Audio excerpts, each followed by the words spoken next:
morning everyone, so especially to you ma'am. So our topic today is all about ownership and the organization. So in this topic is malalaman natin kung ano ba yung kahalagahan ng pagiging ownership at kung ano ba yung mga types ng partnership and kung ano ba yung kahalagahan ng partnership sa negosyo. So bago ka magpapatayo ng business is ito muna yung mga need mo i-consider o mga katanungan mo muna sa iyong sarili. So the number one is the ownership. So sa negosyo is ilan ba dapat ang mamamahala sa isang business? Next is the management. So sa isang business or isang negosyo is sino ba dapat ang mamahala? Ang ownership ba o meron pa bang iba? So next is the financing. So sa negosyo or sa pagpapatayo mo ng negosyo is magkano ba ang kakailanganin mong pera para sa ipapatayo mong negosyo? So next is the liability. So sa liability naman is kailangan mo bang ihiwalay ang negosyo mo sa personal na pagmamay-ari ng may-ari? So next is initiatives. Incentives rather. So dito naman is ito yung bago ka magpapatayo ng negosyo mo is dapat alamin mo muna kung sino ba yung mga target mo sa negosyo. So next is taxation. Is dapat alamin mo muna kung magkano ba ang tax na babayaran mo at ito ba ay dapat na legal form. Next is retention and income. So sa pagnenegosyo is dapat alamin mo muna kung yung negosyo mo ba is nalulugi or hindi. So next is the protection. So sa protection naman po class is dapat yung negosyo mo is may permit para iwas ito sa problema or aberya. And the last is the sole. Next is the sole proprietorship. So dito naman is ito yung solo na pagnenegosyo. So ano ba ang advantage nito? So dahil nga ikaw ay solo is makakapag-decide ka kung ano ba yung gagawin mo sa negosyo mo.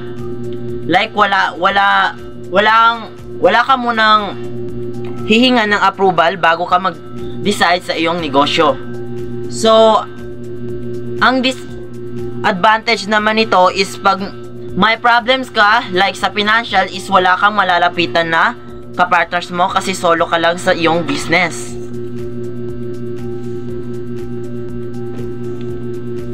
So partnership rather. Sa partnership naman is ito yung may kapartner ka na or may makatuwang ka na or katulong ka na sa iyong negosyo. Like meron na magbibigay sa iyo ng idea about kung paano ba ito gaganda or kung paano ba mag-success ang iyong negosyo. So we have 10 types of partnership. The number one is general partnership. So sa general partnership naman class is ito yung partner na may pakialam sa iyong negosyo. Kumbaga tutulungan ka sa lahat na kailangan or need ng iyong business. So the second is limited partnership. So sa limited partnership naman class is ito naman yung partner na limitado lang yung bigayan ng finance at hindi masyadong active sa iyong negosyo. So next is the silent partnership. So silent partnership naman is ito yung partner na kahit alam niya yung gagawin sa negosyo nyo pero wala din siyang ginagawa, not active partner. So dominant partnership naman is ito naman yung hindi rin active sa negosyo nyo kahit marunong din siya maki-associate. So second is the capital partnership. So sa capital partnership naman is ito yung partner na active lang sa pagbibigay ng pera para sa negosyo nyo. So, next is the managing partner. So, ito naman is yung partner na active, tutulungan ka sa pag-manage ng iyong negosyo. So, sa industrial partnership naman, class, ito naman is nag-help siya, nagatulong siya in person, active partnership, may pake sa iyong negosyo. Kumbaga, may pakialam kung ano man yung sasapitin ng negosyo nyo. So, next is the secret partner. So, class, the secret partners, ito naman yung partner na di mo makikita in person. Private siya na partner, but he or she active. Nagbibigay siya ng idea, opinion about kung ano ba yung gagawin na magpapaganda sa iyong negosyo. So, next is nominal partners or partners by estoppel. For me, ito yung partner na ang gusto lang niya is pera. Hindi siya active, pero he or she presented herself as your partnership in your business. So, next is the liquidating partner. So, for me, ito yung partner na kahit kapamilya mo po or kamag-anak mo pa man is dapat ginasettle mo muna para sa negosyo nyo. So, class, once na magpatayo kayo ng negosyo nyo, is kung baga gusto nyo ng kapartnership, is dapat piliin nyo yung partner na kumbaga active talaga and tutulungan kayo at bibigyan kayo ng idea sa inyong negosyo. Hindi yung partner na pipiliin nyo is kumbaga hindi active, makikita mo lamang kapag ang pinag-uusapan na is pera. So, ano ba yung advantage ng partnership? So, ang advantage ng partnership is, una sa lahat, kapag may problema ka is meron kang katuwang sa negosyo mo. Meron magbibigay sa iyo ng idea about kung paano ba magaganda ang negosyo mo, kung paano ba ito mag-success. At kapag may problema ka naman sa financing is meron kang malalapitan or meron kang mahihinga ng tulong. So, ang disadvantage naman, class, ng partnership is ito yung kapag hindi ka makaka-decide mag-isa. Hindi ka makakapag-desisyon ng mag-isa sa iyong business kasi nga meron ka ka-partner. Good day everyone, my name is Nursia M. Usop. I am the second reporter and I will discuss the corporation and cooperative.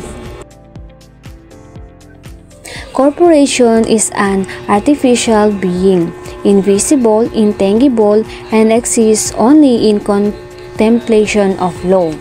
Ang corporation ay isang uri ng negosyo o organisasyon na binubuo ng maraming tao o shareholders na may legal na personalidad na hiwalay mula sa mga may-ari nito. Ang mga may-ari nito ay nagmamay-ari ng shares o bahagi ng korporasyon at ang kanilang pananagutan sa mga utang o obligasyon ng corporation ay limitado sa halaga ng kanilang puhunan. Ang ganitong uri ng organisasyon ay madalas na ginagamit para sa malalaking negosyo dahil sa kakayahang makalikom ng malaking kapital mula sa mga investor. Halimbawa nito is Jollibee Foods Corporation. Ang nagmamay-ari ng Jollibee, Chowking, Mang Inasal at iba pang fast food chains.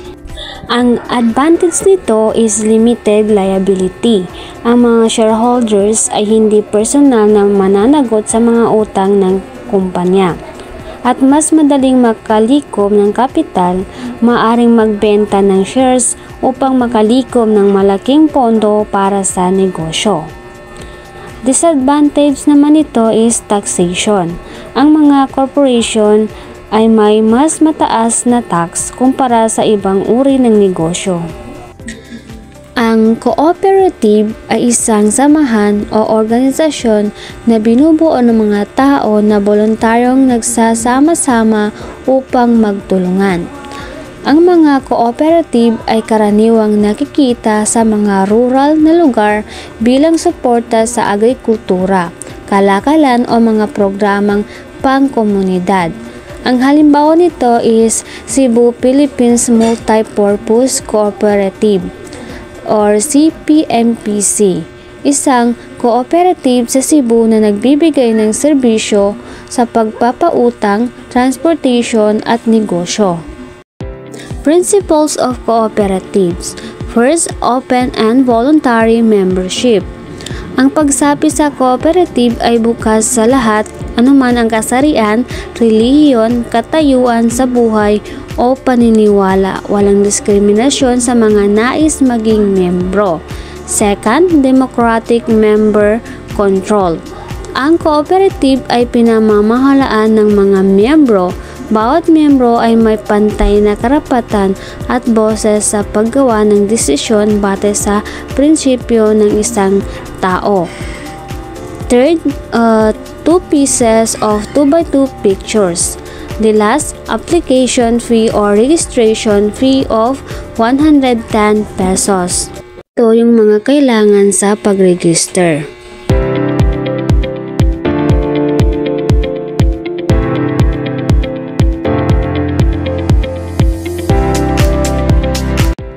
How much money is needed?